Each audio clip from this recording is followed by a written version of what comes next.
जय हिंद फ्रेंड्स।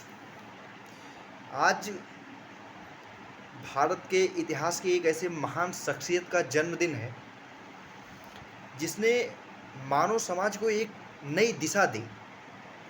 जी हाँ, आप सही समझ रहे हैं, मैं डॉक्टर अंबेडकर की बात कर रहा हूँ।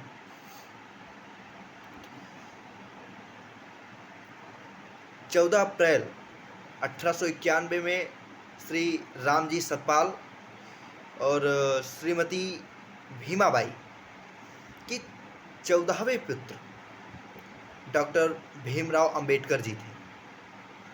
आपको बताएं, ये महार कास्ट से बिलोंग करते थे और महार कास्ट के अधिकतर लोग उस टाइम पर कबीरवादी विचारधारा की हुआ करते थे।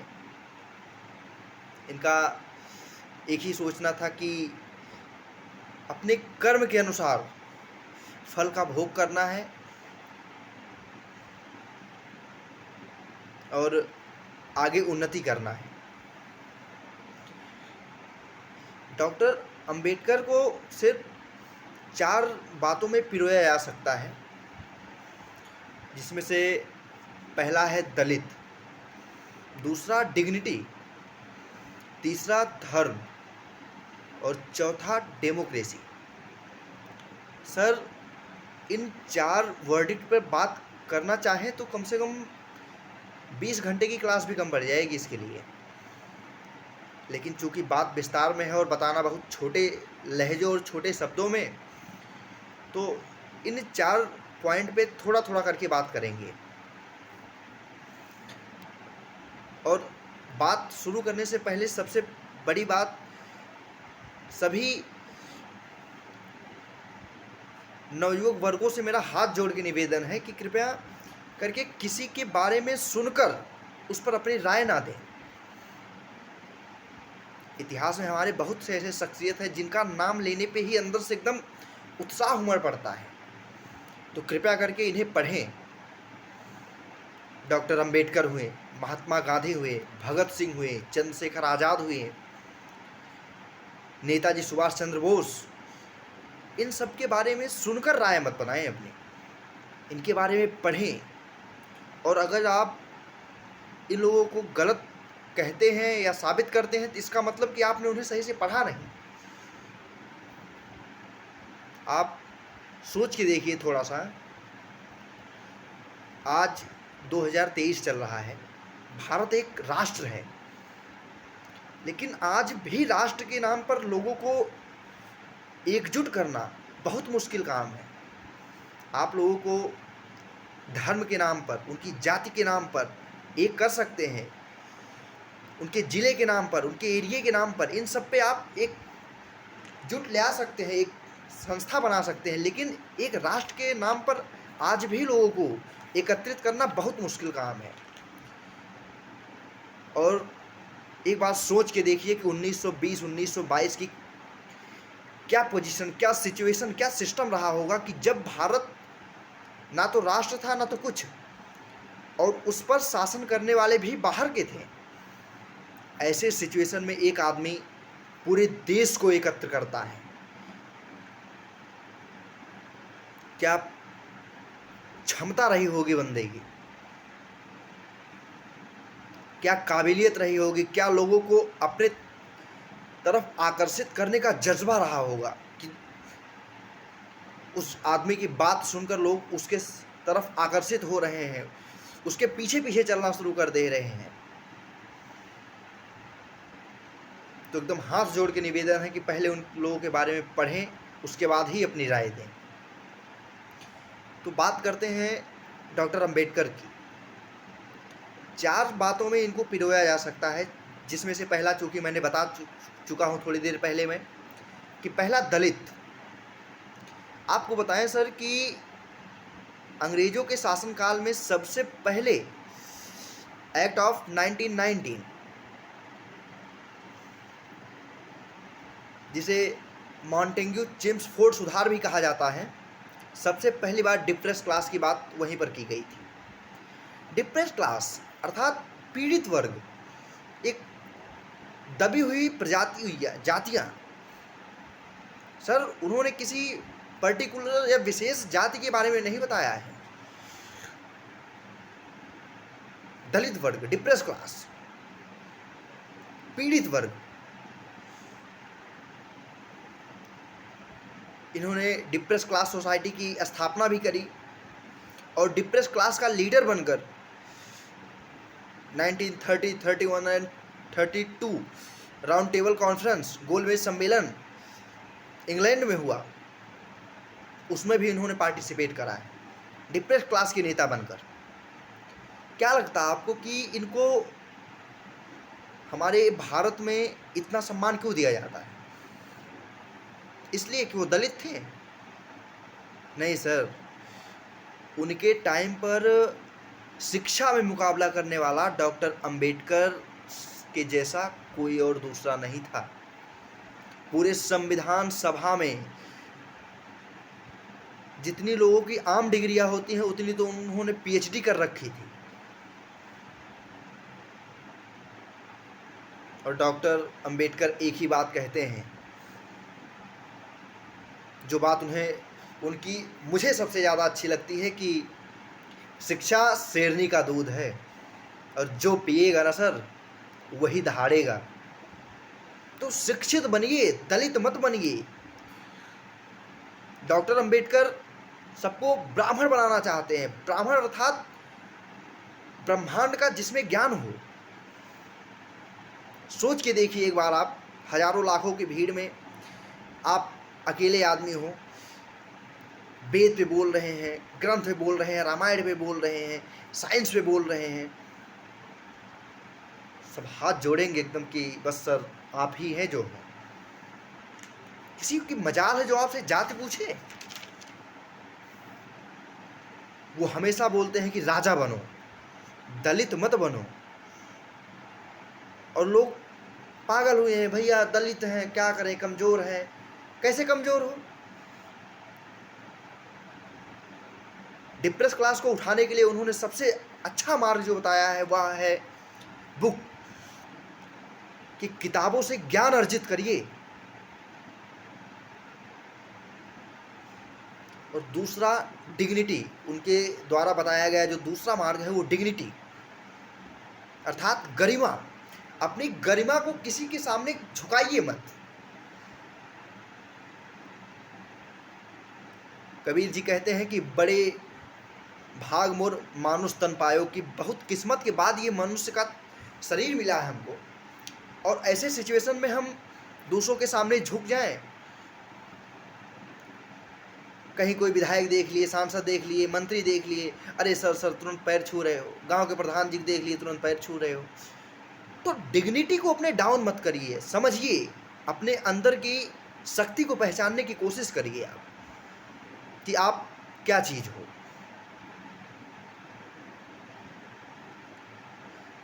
सर पूरे ब्रह्मांड में सिर्फ मनुष्य को यह शक्ति दी गई है कि वह मानव शरीर के रूप में भगवान बन के आ सकता है सामने। एक मनुष्य होकर भगवान की गरिमा या भगवान के लेवल पर आना एक मनुष्य के लिए सबसे बड़ी अचीवमेंट हो सकती है।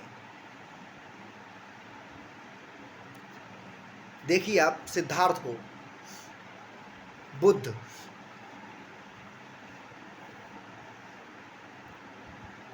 नरेंद्र को, स्वामी विवेकानंद, वर्धमान को, महावीर स्वामी, ये सब मनुष्य होकर भगवान का दर्जा, भगवान का स्टेटस कैसे पा गए?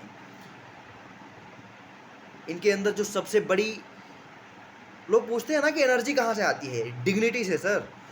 जिसके अंदर डिग्निटी है ना, गरिमा है अपनी, उसको किसी दूसरे एनर्जी या ऊर्जा की ज़रूरत है ही नहीं सर। तो अपने अंदर डिग्निटी पैदा करो, अपनी गरिमा को बना कर रखो। किसी के सामने झुकना नहीं, किसी को अनायास हाथ नहीं जोड़ना है, पैर नहीं पड़ना है। सम्मान करिए सर, सबका सम्मान करिए। आपके बड़े हैं, बुजुर्ग हैं, जो उस लेवल पे है, सबका सम्मान करिए। टीचर हैं, उनका सम्मान करिए।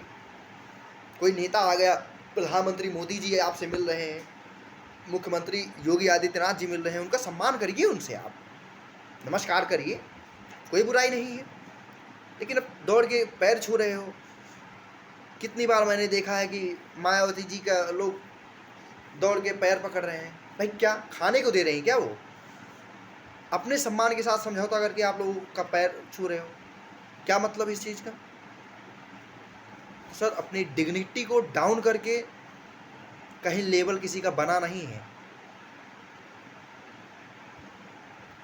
और तीसरा अम्बेडकर जी के बारे में धम्म, जैसा कि बताया मैंने सर, 1958 में इन्होंने बौद्ध धर्म को अपनाया और उन्होंने अपनी बुक में खुद लिखा है सर कि बौद्ध धर्म को अपनाने का सबसे बड़ा उनका जो कारण है वो केवल एक है सर।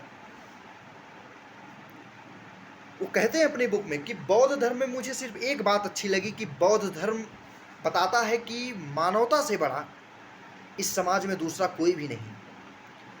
बाकी जितने भी धर्म हैं, हिंदू धर्म, मुस्लिम धर्म, सिख धर्म, ईसाई धर्म, जितने भी हैं, उन सब में सर्वोच्चता या वरीयता भगवान को दी जाती है।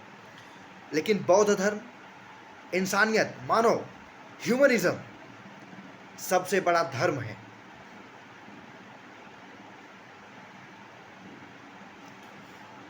भगवान बुद्ध के 3 यानों में हीनयान, महायान और वज्रयान, इनमें एक चौथा जो भीमराव अंबेडकर जी ने ऐड करा है, नवयान। क्या विचार है, क्या कॉन्सेप्ट है उस बंदे का कि बोलते हैं मुक्ति का मार्ग। नवयान को 2 पार्ट में डिवाइड करके दिखाते हैं, एक मुक्ति और दूसरा समाजवादिता, कि समाज को आगे बढ़ाना है, समाज की मुक्ति पाना है तो सबको एक साथ में लेकर चलना पड़ेगा, एक धागे में पिरो के रखना पड़ेगा।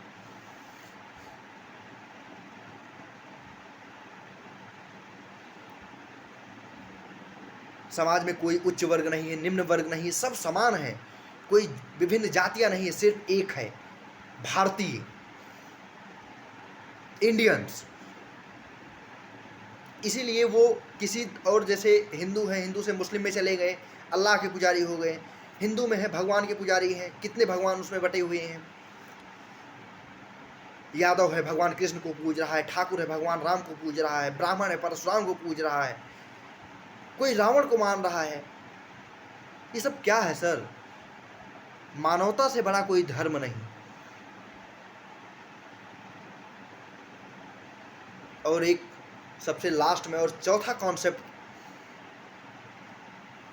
डेमोक्रेसी। सर डेमोक्रेसी अगर किसी भी कंट्री में आ सकती है ना, तो उसके पीछे का सबसे बड़ा कॉन्सेप्ट है एजुकेशन। हर व्यक्ति को, हर समाज को, हर वर्ग को अपने अधिकार, अपने कर्तव्य, अपने उत्तरदायित्व के बारे में यदि जानकारी होगी, उसको इस चीज़ का आभास होगा कि हमको क्या करना चाहिए, क्या करने से समाज का उत्थान हो सकता है, समाज के उत्थान से हमारा देश आगे बढ़ सकता है। और ये चीज़ सर केवल बुक से सीखी जा सकती है। और डॉक्टर अंबेडकर हमेशा एक ही बात कहते हैं कि पढ़िए, जितना हो सके सीखिए, समझिए,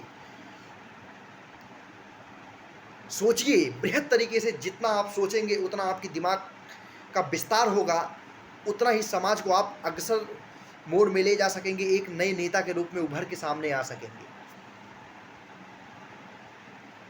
आज के टाइम में हमारे एक एक ऐसे ऐसे नेता हैं कि अभी उनसे पूछो कि देश में गरीबी बहुत है, दूर करना है, कैसे दूर होगा? सांसद है, इनके हाथों में हमारा देश है। सोचिए, कहते हैं कि होगा, मोदी जी बताएंगे।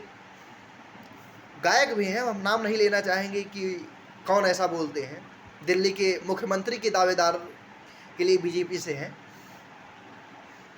उनको यह नहीं पता कि शिक्षा का विकास कैसे करना है, लोगों को शिक्षित कैसे बनाना है, गरीबी को कैसे दूर करना है, हमारी अर्थव्यवस्था जो कमज़ोर है उसको बढ़ाना कैसे है, लोगों को रोज़गार कैसे देना है। और ऐसे लोग एमपी बन रहे हैं, ऐसे लोग जाके संसद में हमारे लिए कानून बनाते हैं ताकि इससे हमारा विकास हो सके। कुछ भी पूछो उनसे एक ही चीज़, मोदी जी बताएंगे। मोदी, अरे क्या मोदी जी बताएंगे, आप भी तो कुछ बताइए। गरीबी कैसे दूर करनी है, आप बताइए।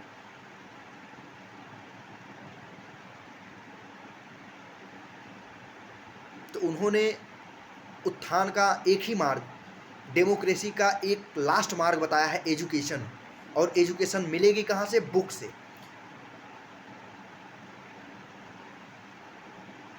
तो इनके बारे में समझिए, ऐसी महान शख्सियत, इनके मार्ग पे चल के कुछ लोग इनको भगवान बताते हैं। आप समझिए सर, ये खुद किसी दूसरे के मार्ग पे चलकर आगे बढ़ रहे हैं और इतने बड़े देश में अपना एक स्थान सुनिश्चित कर रहे हैं। इनके मार्गों पे चल के हमारा कल्याण हो सकता है, भगवान मान के नहीं। पूछते हैं, हमने कहा सम्मान करिए, सबका अच्छी बात है। डॉक्टर अंबेडकर खुद कहते हैं कि अपनी डिग्निटी को डाउन नहीं करना है, अपनी गरिमा को बना के रखना है, लोगों का सम्मान करिए। स्वतंत्रता सेनानी है हमारे, इनका सम्मान होना चाहिए। ह्यूमनिज्म का कितना गजब एग्जाम्पल डॉक्टर अंबेडकर से मिलता है। गांधी जी बोलते हैं कि भोजन त्याग देते हैं पूरा समझौते के लिए। क्या पड़ी थी डॉक्टर अंबेडकर को कि आप खाओ या मर जाओ, क्या मतलब उनसे? अंग्रेज गवर्नमेंट उनके साथ में, उनके सपोर्ट में खड़ी हुई है, लेकिन नहीं, उन्होंने गांधी जी का सम्मान किया। ह्यूमनिज्म का कितना गजब एग्जाम्पल वो देते हैं कि गांधी जी हमारे देश के एक महान नेताओं में से एक हैं और उनका व्यक्तित्व तो हमारे लिए बहुत महत्वपूर्ण है। पूना समझौते के लिए कोई उनके ऊपर प्रेशर नहीं था, कोई दबाव नहीं था उनके ऊपर कि किसी दबाव में आकर उन्होंने वो समझौता कर लिया। सर वो तो आरक्षण के लिए भी सिर्फ 15 साल के लिए ही बोले थे कि आरक्षण सिर्फ 15 साल के लिए दीजिए, लेकिन आज के टाइम पे ये राजनीति का मुद्दा बन गया है, लोग इसी से वोट ले रहे हैं। तो सर लास्ट में बस कहना यही है कि किसी भी महापुरुष को, किसी भी व्यक्तित्व वाले इंसान को फॉलो करिए, तो उनके रास्ते पर चलकर क्या उन्होंने अच्छी बातें बताई, उस चीज़ को सीख कर अपना उत्थान करने का प्रयास करिए, ना कि उन्हें भगवान बनाने का। कोई सा भी हो, ठीक है, सम्मान होना चाहिए, आदर करिए, सबका करिए, तो भगवान मत बनाइए किसी को, और सम्मान सबका करिए। और डॉक्टर अंबेडकर के बताए हुए रास्तों पर चल के अपना उत्थान करिए, जिससे आपके उत्थान से आपके परिवार का उत्थान होगा, आपके परिवार के उत्थान से आपके समाज का, आपके समाज से पूरे वर्ग का, पूरे वर्ग से पूरे जिले का, जिले से राज्य का, राज्य से देश का, और देश हमारे पूरे विश्व में उभर कर एक विश्व गुरु के रूप में जो इसकी इच्छा है, उस चीज़, उस लक्ष्य की प्राप्ति यथाशीघ्र संभव हो सकती है।